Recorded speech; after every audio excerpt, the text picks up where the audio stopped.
If you needed a yard, everyone on this list could get you 3. We're talking the greatest power backs ever, a countdown of the top 10 most feared runners in NFL history. Jim Taylor. Taylor was a member of the original Thunder and Lightning, but he was so much more than that. The Green Bay Packers selected the best running back of their legendary franchise in the 1958 NFL Draft. A part of Lombardi's legendary Packers sweep, Taylor ran for a still-standing franchise record 81 touchdowns. If it was near the goal line, just give Taylor the ball and add the 6 points. While his running mate Paul Hornung was flashier, Jim Taylor was the Packers' trusted back on 3rd and 4th down. Ray Nitschke said, "He hurt you when you tackled him." The craziest part of Taylor's bruising style was that he never got hurt. He only missed 4 games in the 60s. In 1962, Taylor was a one-man show and led the league in rushing yards while scoring 19 rushing touchdowns. That year, Taylor was the lone back for the Packers, and it was the only year that legend Jim Brown didn't win a rushing title during his career. Taylor was named MVP. Jim's hard hat style made him the first player to have 5 straight 1,000-yard seasons and is the most underrated player on this list. Mike Alstott. Mike Alstott has the easiest fullback highlight tape ever assembled. Some people bounced off tacklers, but the A-Train made tacklers bounce off him, exploding through the A-gap like a bull who just got let out of the pen. Everyone in the stadium knew near the goal line that number 40 was getting the ball, and he was still unstoppable. Even on the biggest stage, he blew through the defense to score the first touchdown of Super Bowl 38. He had these big, bulky shoulder pads and calves that doubled his tree trunks, and if you took a quick glance, you'd think he should be out there stealing Mario's princess instead of bowling over NFL players. Alstott trucked defenders to 6 Pro Bowls and 3 All-Pros, retiring the franchise rushing touchdown leader for the Tampa Bay Buccaneers. Larry Csonka.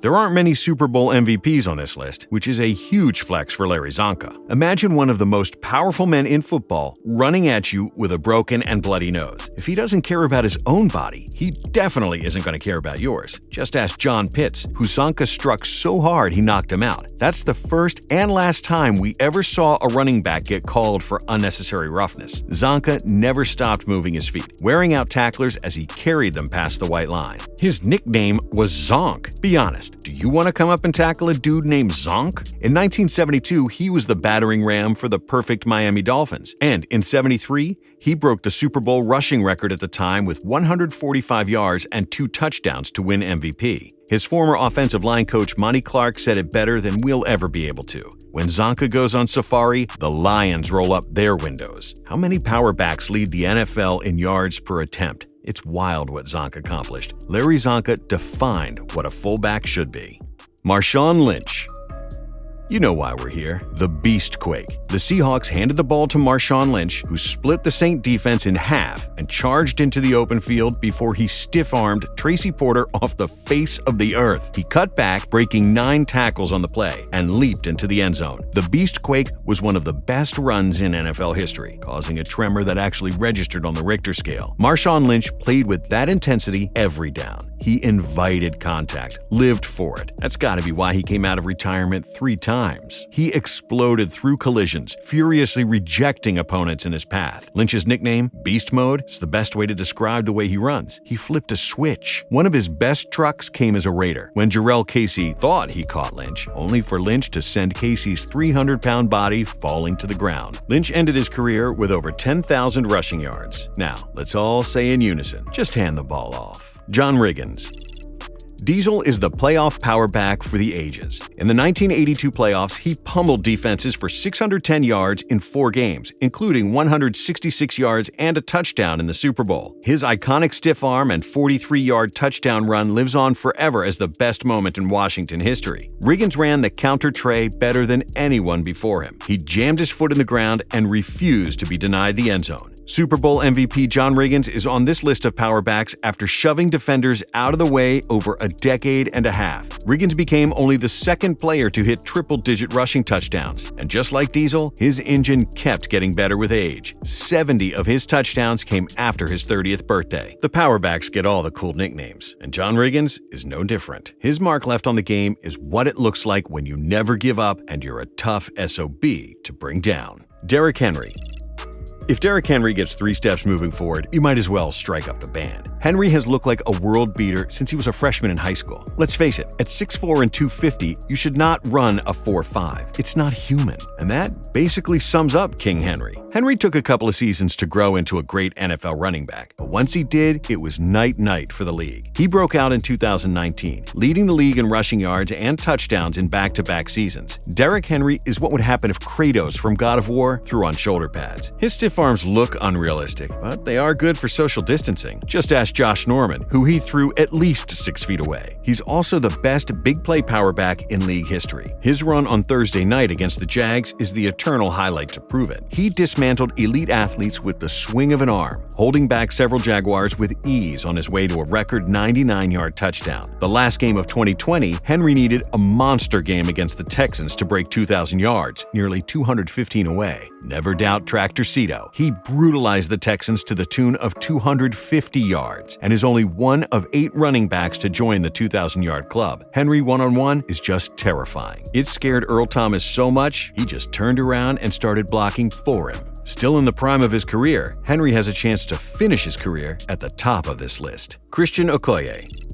The cool nicknames continue. This time it's the Nigerian Nightmare Christian Okoye. The Chiefs took a risk on Okoye, but a guy that had 4.4 speed at 260 pounds turned out to be a grand slam home run. Okoye set the league on fire and bullied defenses, growing a nation of fans. His massive shoulder pads covered up a chiseled athlete. Okoye was actually feared by other players, earning his nickname every time he threw on the 35. Okoye's NFL run was short, but just ask people about him and you'll hear the impact he had on the game. Okoye never went down with just one guy, shrugging guys off like annoying little gnats. Most guys made trucking someone look physical. For Okoye, it just looked effortless. In 6 seasons, he reached the end zone 40 times. His domination in 1989, where he rushed for 1,480 yards and 12 touchdowns, put him on an all-pro team and won a rushing title. To cap it all off, Okoye was an unstoppable running back on Tecmo Bowl. In a short time, Okoye left a lasting impact on the league and anybody who tried to tackle him.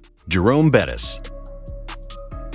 Bettis ran for 13,662 yards and 91 rushing touchdowns in his career, good for 8th on the all-time rushing list. But more importantly, he went from the iffy nickname of the Battering Ram to the most awesome one ever, the Bus. He got the name because Bettis took defenders for a ride every time, dragging them and slinging around into the end zone. Bettis was one of the most difficult men to tackle ever. He was massive and ran like a stallion. Over the years, he got bigger and rounder, yet somehow maintained most of his speed. The Rams regret trading the Bus, who spearheaded the tough physical running game for the Pittsburgh Steelers. Near the goal line, Bill Cowher knew to take a ride on the Bus and celebrate. Bettis wasn't going to juke anyone, ever. He probably could, but he had no reason to be finessed when he was the game's most powerful runner. Bettis was a true workhorse back who got better as the game went, or people just got tired of tackling him. He finished his career as a Super Bowl champion in his hometown of Detroit. After taking the Bus all throughout the U.S., he finally retired in Motown.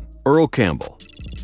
Earl Campbell was a unit. Coming out of high school, former Oklahoma and Cowboys head coach Barry Switzer said he was so good he could skip college and go straight to the pros. The Houston Oilers traded the farm to get Campbell, and he paid them back immediately. In his first 3 seasons, he was an All-Pro, won the rushing title, and was named Offensive Player of the Year each season. Campbell was named MVP in 1979. But you're here to see the best power backs of all time, and Campbell was just that. For those 3 years, he was the most feared man in all of sports.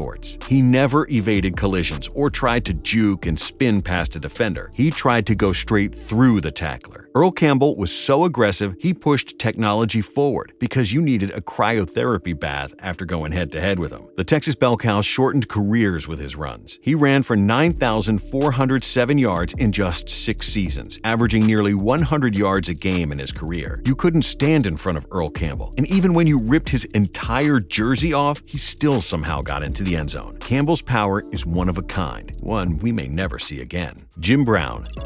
The greatest power back of all time lived by this mantra. Make sure when anyone tackles you, they remember how much it hurts. Playing against Brown must have been dejecting. He never dodged contact or ran out of bounds, punishing you for even putting a helmet on and playing against him. Not to mention, he's one of the greatest running backs to ever live, winning the rushing title in 8 of his 9 seasons, and retiring with numbers that would take 20 years to get even near them. See, you didn't hit Jim Brown. He hit you. He ran directly north and south and into the end zone. Brown retired nearly 60 years ago and is still 6th all-time in rushing touchdowns. That's how physically dominant he was. In an era when running backs were getting clotheslined and assaulted, Brown was the schoolyard bully. He had a combo of speed and power built like a machine that allowed him to breeze through defenses like they were standing still. Brown retired knowing he could play for another 5 years if he wanted. He even thought about it when Franco Harris got close to his rushing record in the late 70s. That's how dominant